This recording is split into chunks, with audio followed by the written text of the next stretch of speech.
गांव तो हमारा पहले पुराना जमाने में बहुत खंडहर था, ये जिम्मेदारी प्रथा थी। जिम्मेदारी प्रथा थी। यहाँ पहले गांव में बुजुर्गों को यानी हम लोग देखते भी थे कि वो जिम्मेदार लोग जो काम नहीं करते थे उनको ऊपर ईंटा वगैरह लदवाते थे, मारते पीटते थे, बहुत कुछ करते थे इंसानों को। लेकिन धीरे धीरे सुधरता सुधरता जब जिम्मेदारी टूट गई, जब अपनी सरकार आई तो बहुत ही परिवर्तन हुआ है। अब पहले से जैसे हमारे वहाँ एक यही जंगल डुमरी नंबर 2 में के बास स्थान है। तो बुजुर्गों बतलाते थे कि बास स्थान एक गोरु चरवाहा था। तो कहा कि अरे अगर असल बाभन की कन्या होबू तो मुँह की लठिया गाड़ थे भी नहीं फनक जाए। तो गाड़ के चल गए। तो भी नहीं जब आयल गोरु चरा के तो कहला कि अरे तो वो बाभन कन्या यानी बास स्थान। तो वहाँ बास स्थान बहुत पुराना है। चल भी रहा है, बहुत पूजा पाठ होता है। और मेरा ये जंगल डुमरी नंबर 2 इस समय 42 टोला है। एक ग्राम सभा में 42 टोला है, जो कि अभी नए नए नौजवान हमारे सिद्धू पासवान जी हुए हैं प्रधान जी, वो धीरे धीरे तरक्की मनु कर रहे हैं। जैसे बांग्ला गांव में एक लाइट कई तरह के बड़ा लाइट लगा ली और रात में देखने को जैसे शहर अब मालूम पड़ता है। तो शहर धीरे धीरे परिवर्तन हो रहा है। अब कहाँ तक पुरानी बात बताएं। और जो और बात है खेती की, तो हम लोग ज़्यादा 1 मंडा 2 मंडा 3 मंडा खेतिहर हैं। जैसे पहले 2 बीघा था तो 4 आदमी हो तो 1 मंडा हो गया। तो उस पर आधारित हैं। जो बच्चे होते तो 1 मंडा में खर्चे चलेगा नहीं, बाहर जाना ही है। तो बाहर जा कर के रोटी रोजगार करते हैं और खिलाते पिलाते हैं। अच्छा, गांव की जो आपने अभी बताई, हमें कहानी भी आपने बताई कि इस गांव के पास का ही गांव है ना बास स्थान। तो उसका नाम बास स्थान कैसे पड़ा वो भी हमें बाबा जी ने बताया। एक चीज़ और बताइए हमें कि आज के वक्त में जो किसानों की मुख्य समस्या है, क्या क्या समस्याएं हैं आपके गांव में? क्या पानी को लेके है या खाद या फिर जो बीज होते हैं, इन चीज़ों को लेकर के दिक्कतें हैं? हाँ, दिक्कत बहुत है। जैसे पहले जो यहाँ खाद बीज भंडार था किसान सेवा सहकारी समिति, वो सन 12 से बंद है। जब से अखिलेश और मुलायम सरकार आई, खा पी के चिकन कर डालने और सोसाइटी स्टार्ट डालने, और तब से हमारे वहाँ खाद बीज की बड़ी परेशानी है। खाद भी प्राइवेट वाले लाते हैं तो डुप्लीकेट लाते हैं, पैसा दुगुना और काम दुगुना वाला। तो हमको सही बीज और खाद नहीं मिल पाता है, इसलिए मेरे वहाँ जरूर खाद भंडार बीज सरकार द्वारा दिया जाए। तीसरी समस्या हमारे वहाँ औरतों की है। अच्छा, बताइए। औरतों वाली समस्या ये है कि जो प्रसव होता है, हम यहाँ से जब औरतों को प्रसव होता है तो बड़ी तकलीफ होती है। तो यहाँ से 10 किलोमीटर दूर भटार जाना पड़ता है। अच्छा। और उसमें रास्ते में कोई मर जाता है, कोई कुछ हो जाता है। तो सबसे बड़ी समस्या एक यहाँ प्रसव यानी स्वास्थ्य विभाग द्वारा स्त्रियों के लिए कोई डॉक्टरी बनाया जाए, जिससे हम गरीब आदमी की महिलाएं सुचारू रूप से अपनी जीवन व्यतीत कर सकें। बिल्कुल, बहुत ज़रूरी समस्या बताई है आपने चाचा जी हमें प्रसव को लेकर के, क्योंकि ये अपने आप में बहुत बड़ी समस्याएं हैं। जो गर्भवती महिलाएं हैं, आखिर वो प्रसव के दौरान कहाँ जाएंगी, क्योंकि 10 किलोमीटर दूरी पर जो है वो भटट है, वहाँ पर हॉस्पिटल प्रॉपर इनको मिल पाता है। तो ये अपने आप में एक बहुत बड़ी समस्या है जो चाचा जी ने हमें बताई है। बहुत बहुत धन्यवाद चाचा जी आपका। आप लोग भी बताइए सर आपके गाँव के बारे में। जैसे चाचा जी ने हमें एक समस्या बताई है, आप भी कुछ अपनी समस्याएं बता सकते हैं हमसे। हाँ, इस गांव में सबसे बड़ी समस्या है पहली पेयजल की व्यवस्था है। और गांव में सड़कें जो हैं वो ज़्यादा ख़राब हैं। और हमारे प्रधान जी ने लाइट वाइट की व्यवस्था कराए हैं, जिससे गांव में आजकल उजाला बहुत ज़्यादा है, काम हो रहे हैं। चाचा जी ये बताइए, आप पेयजल की बात कर रहे हैं, अभी भी लोग जो है वो पानी को ऐसे बहाते हैं, पीने वाले पानी को भी ऐसे बहाते हैं जैसे मतलब कोई लिमिटेड रिसोर्स वाली चीज़ ही नहीं है। तो क्या आपको लगता है कि आपके गांव में जो पेयजल की समस्या है, इसके बारे में आप हमारे दर्शकों से कुछ कहना चाहते हैं कि आप पानी को बचाइए, क्योंकि अपने आप में एक बहुत बड़ी समस्या है। आपके गांव में ही लोगों को स्वच्छ पानी पीने को नहीं मिल रहा है। हाँ, तो हमारे गाँव के लोग इतना पानी नहीं अब व्यय करते हैं, वो हैंड पाइप से निकालते हैं, उसमें मेहनत पड़ती है। बल लगता है, तो उसको निकाल करके अपना काम नहाते धोते हैं, बच्चों को खाना पिलाने के लिए इस्तेमाल होता है। और वैसा कोई काम तो निकाला नहीं जाता है। जैसे बोरिंग चलाते हैं तो खेत में पानी चलाने के लिए बोरिंग चालू की जाती है, फिर बंद कर दी जाती है। आपके गाँव में पानी की जो समस्या है उसको थोड़ा सा मतलब आप लोग बचा के खर्च करते हैं इसलिए। हाँ, अब हैंड पाइप से निकालना पड़ता, मेहनत ना पड़ती है। और शहर में टोटी खोल, टैप तो है नहीं कि टैप खोल, हाँ शहर खोले रात भर खुलता बहता रहता है। ऐसा तो है नहीं हमारे यहाँ। हमारे यहाँ तो हाथ से चलाना पड़ेगा तब ना पानी निकलेगा, तो इससे पानी कम खर्चा होता है। कहीं जो सुविधाएं मिल रही हैं लोगों को उसका दुरुपयोग हो रहा है। शहर बहुत ज्यादा दुरुपयोग होता है। जब मिल जाएगा नल वाला पानी तो बहुत लोग उसको खोल के छोड़ देंगे, रात भर दिन में बहता रहेगा। बिल्कुल सही बात है चाचा जी आपकी। और भी लोग हैं यहाँ पे, आप भी बताएंगे सर कुछ? क्या नाम है आपका? हमारा नाम राम रतन है। ये बताइए, गांव में अभी आप चाचा जी ने बताया स्वच्छ जल को लेकर के दिक्कत है, बात मानते हैं आप इस बात? हाँ, इस बात को मानते हैं। अच्छा, और क्या क्या आपने इस गांव में देखा है और क्या क्या परिवर्तित हुआ है अभी तक? अभी तक तो वही हुआ है, जैसे वृद्धा पेंशन वगैरह हाँ। ये सब का सुविधा हम लोगों को मिल गई है। हाँ, और जो है इनके राज में तो हर एक चीज़ की सुविधा मिल जाती है। अच्छा, मतलब मौजूदा सरकार से खुश हैं? हाँ, खुश हैं हम, बहुत खुश हैं। ठीक है। और एक युवा भी हमें मिल गए हैं, क्या नाम है सर आपका? अमित साहनी। अमित जी, अब आप युवा हैं तो मैं आपसे युवाओं वाले प्रश्न पूछूंगी। ये बताइए, इस गांव में युवा कितने पढ़े लिखे हैं, कितने करियर फोकस्ड हैं और कितने पलायन कर चुके हैं? युवा कम से कम 15% पढ़े लिखे हैं, बाकी केवल 15%? हाँ, बाकी 15% हैं और क्या, बाकी 8 तक पढ़े हैं। हाँ। 10 पढ़ के छोड़ दे रहे हैं। क्या कारण क्या है इसका? कारण क्या है, नौकरी नहीं मिलती है और उसके बाद इंटर कॉलेज भी नहीं है। हाँ। इंटर कॉलेज भी बहुत दूर है। अच्छा, इस गांव में इंटर कॉलेज है ही नहीं? 5 साल पहले मुख्यमंत्री जी आए थे जी। और बोले थे कि राजकीय इंटर कॉलेज यहाँ बनेगा। जी। 5 साल बीत गए, अभी तक राजकीय इंटर कॉलेज नहीं बना। अच्छा, आयुष विश्वविद्यालय जो एक बना हुआ है यहाँ पर, जी मैडम, उसका वहाँ पर जाते हैं इस गांव के बच्चे? आयुष विद्यालय बना है तो उससे क्या होगा? बिल्कुल, पढ़ने के लिए आपको एक तो विद्यालय। 5 साल आ जाइए चाचा जी, इधर आ जाइए। 4-5 साल तो लग जाएंगे आयुष विद्यालय बनने में। बिल्कुल। और उसमें भी तो बड़े ज़्यादा दूसरे जगह के बच्चे लोग भी ज़्यादा आएंगे, दूर के आएंगे पढ़ने के लिए। नहीं है कि वो इसी गांव हाँ, इंटर कॉलेज रहेगा तो यहाँ इंटर कॉलेज रहेगा तो हाई स्कूल कर लिया तो इंटर भी कर लेगा यहीं पे। बिल्कुल। महिला लड़कियों के लिए बहुत दिक्कत होता है, इंटर कॉलेज के लिए बहुत दूर जाना पड़ता है। तो ज्यादातर परिवार शायद उन्हें रोक भी देते होंगे। हाँ, कोई पढ़ाता नहीं है, वो छोड़ दूर जाएंगी, इज्जत नहीं रहेगा तो फिर मान लीजिए कोई बच्चे लोग कुछ डिस्टर्ब कर दिए तो और दिक्कत होता है। बिल्कुल, अभी भी ये समस्याएं जो हैं वो गांव में बहुत ज़्यादा हैं, क्योंकि लड़कियों को बहुत दूर तक जाने नहीं दिया जाता है पढ़ाई के लिए, और गांव में जो है वो राजकीय इंटर कॉलेज नहीं है।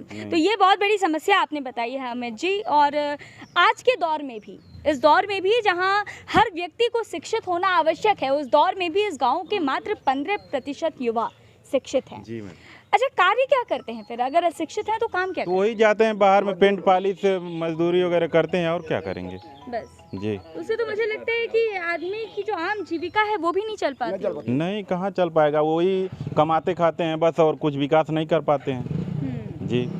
तो कोई जागरूकता लोगों के अंदर, कभी कोई सरकारी ऐसा अभियान चलाया गया हो, कुछ तो ऐसा हुआ होगा आपके गाँव जब में? कहे तो माता पिता पढ़ाएंगे क्या, जब नौकरी नहीं मिलता तो पढ़ाएंगे क्या?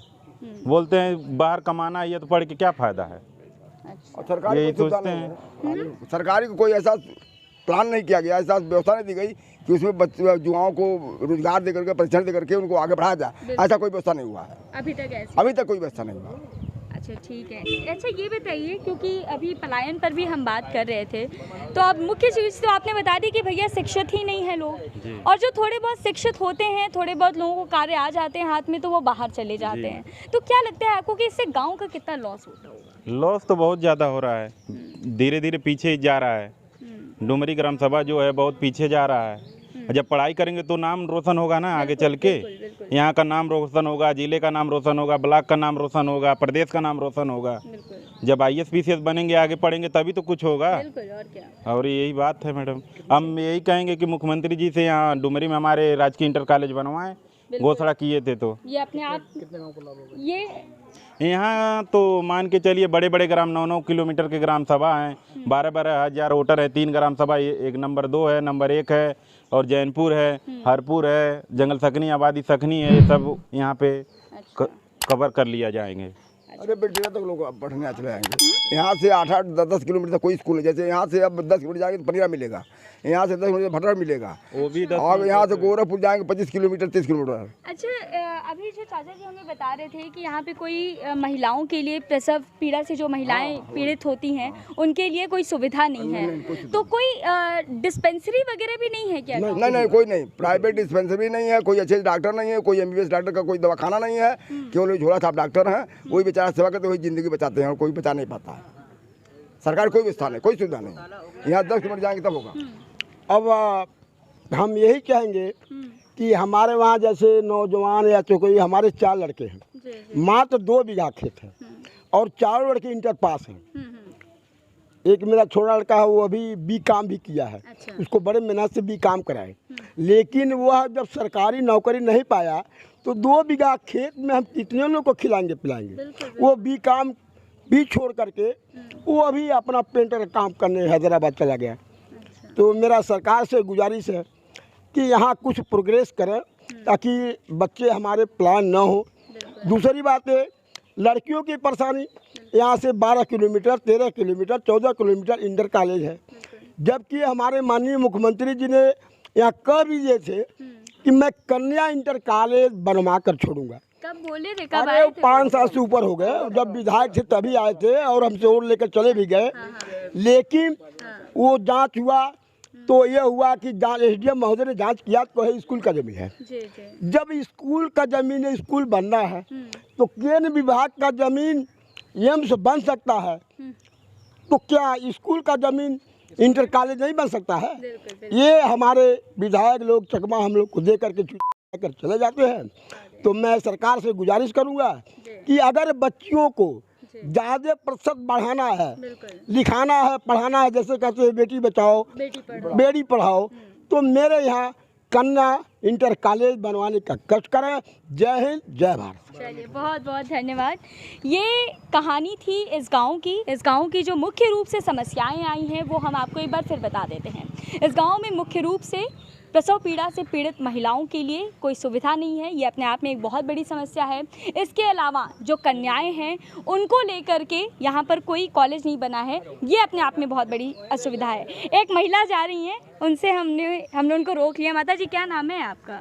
देखिए, हमने आपके ना गाँव के सब लोगों से बात की है, एक भी महिला हमें नहीं मिली। अब आप भी कुछ बता दीजिए हमको कि क्या समस्याएं हैं आपके गाँव में। कौन समस्या है? अच्छा, ये बताइए, बेटिया है आपकी? हाँ। पढ़ने जाती है? हाँ। किस क्लास में है? अब BA पास कर ली हैं। BA पास कर ली हैं। तो यहाँ पर तो मैंने अभी सुना कि कन्या इंटर कॉलेज तो है ही नहीं, तो फिर कहाँ से पढ़ाया आपने उनको? वो होई पढ़ ले हानि। का है स्कूल बा। हाँ, अच्छा, वो 10 किलोमीटर दूर जाकर पढ़ाई की है। तो चलिए, ये तो माता जी जो है वो थोड़ी जागरूक लग रही हैं, जो अपनी बच्ची को भेजा आपने। माता जी, अन्य समस्याएं क्या हैं इस गाँव में? का सब सुविधा बा, सब बढ़िया हाँ, बा। हाँ, बढ़िया। चलिए, यहाँ पे सब चंगासी वाला सिस्टम है। नाम हुआ आपका? विश्वनाथ, श्री विश्वनाथ। अच्छा, इस गांव के बारे में हमें कुछ बताएंगे, कैसा था ये गांव, अब क्या क्या परिवर्तन हुआ है इस गांव में? हाँ, बताई तो हैं आप बताइए, गांव में तो आप रहते हैं। गाँव में से रहते हैं, बसरते अभी हम क्या बताएं, स्कूल क्या है जो समस्या वही सही नहीं हो पा रहा है स्कूल का। हाँ, सरकारी स्कूलों में? हाँ, सरकारी प्राइमरी क्या है। दिक्कत है चाचा, आप हमको बताइए अच्छे से। वही जो प्रधान जी बता रहे थे, हाँ। वही दिक्कत और है अच्छा। कि बच्चा चल लेकर आती हैं लोग, हाँ। अपना खिलाती हैं, बच्चे उधर खेलते हैं, ढंग से बच्चों की पढ़ाई अच्छे से नहीं अच्छी नहीं होती है। आपके घर के बच्चे जाते हैं सरकारी हाँ। स्कूल में? स्कूल में जाते हैं। हमारा बच्चा एक आता है यहाँ, जी। एक प्राइवेट पढ़ता हुआ अच्छा, और कहवा पर, जी। एक तो नाती है पिपराइच पढ़ता है। अच्छा, हाँ। तो शिक्षा व्यवस्था को लेकर के इस गांव में जो समस्या सबसे बड़ी आ रही है वो शिक्षा व्यवस्था को लेकर है, क्योंकि सरकारी स्कूलों में टीचर्स आती हैं, लोगों का ये कहना है कि वो बच्चों पे उतना ध्यान नहीं देती हैं। अच्छा चाचा जी, अगर शिक्षा व्यवस्था की तो आपने हमें बात बताई, इसके अलावा अगर बात की जाए आपके गाँव में अन्य समस्याओं की, तो क्या क्या समस्याएँ हैं मुख्य रूप से? मुख्य रूप से यही है कि मतलब जो पानी का ही नाला बना है जी। इसका ठाम का रुकावट हो गया, ढह गया रोड के जरिए, अच्छा। और नहीं निकल पा रहा है। अब पानी ठाम जम रहा है, उधर भी गंदगी है। यही सब है। यही सब है। अच्छा, आप तो बचपन से रह रहे होंगे इस गांव में। पहले गांव कैसा था आपका? अरे पहले गांव के न मत पूछिए जी। पहले तो गांव ऐसा था कि माने दिन भर सब पानी चलावे तो वहाँ जो खाई भर के नहीं हो पावत रहा। अब अच्छा। नहर आ गई, ट्यूबवेल अपने अपने खेत में सब करा ली है, जी। पानी सुविधा भाई। लेकिन आज अभी भी मैंने सोसाइटी- सुना प्रधान जी से अभी भी स्वच्छ सोसाइटी- जल नहीं है लोगों को। नहीं अभी नहीं, मतलब पीने का पानी अभी भी जो नहीं है अभी वो भी नहीं। स्वच्छ वही है। 25 फुट 30 फुट पर पानी निकलता है, वही पाइप से, हैंड पाइप से। तो वो तो थोड़ा पीला थोड़ा मिट्टी वाला होता होगा। हाँ, अच्छा, यही सब परेशानी। ये सब परेशानी। ठीक है, कट। तो ये थी इस गांव की कहानी जो हमने यहाँ के लोगों से जानने की कोशिश की है। मुख्य रूप से जो समस्याएं सामने आई हैं वो हैं प्रसव पीड़ा से पीड़ित जो महिलाएं होती हैं उनके लिए कोई मूलभूत सुविधा ना होना, कोई डिस्पेंसरी ना होना। 10 किलोमीटर दूर जाना पड़ता है ऐसी महिलाओं को, जो कि अपने आप में बेहद दर्दनाक है, बेहद भयावह है। इसके अलावा अगर बात की जाए शिक्षा व्यवस्था की, तो शिक्षा व्यवस्था को लेकर के भी कुछ समस्याएं सामने आई हैं। कहा जा रहा है कि सरकारी स्कूलों में टीचर्स उतना अच्छे से पढ़ाती नहीं हैं, बच्चों पर ध्यान नहीं देती हैं। इसके अलावा इस गांव में एक भी राजकीय इंटर कॉलेज नहीं है। कोई भी बच्चा 10वीं के बाद अगर उसे पढ़ना हो तो उसे काफ़ी दूर जाना पड़ता है। ये समस्याएं अपने आप में बेहद ज़रूरी हैं, इन पर गौर किया जाना बेहद ज़रूरी है। ये केवल एक गाँव की समस्या नहीं है, बल्कि हमारे धरोहर की समस्याएं हैं, जिनको दूर करना हमारी और आपकी जिम्मेदारी भी है। ऐसी और भी रिपोर्ट्स हम आपको दिखाते रहेंगे। बने रहिए ग्रामीण न्यूज़ के साथ। नमस्कार।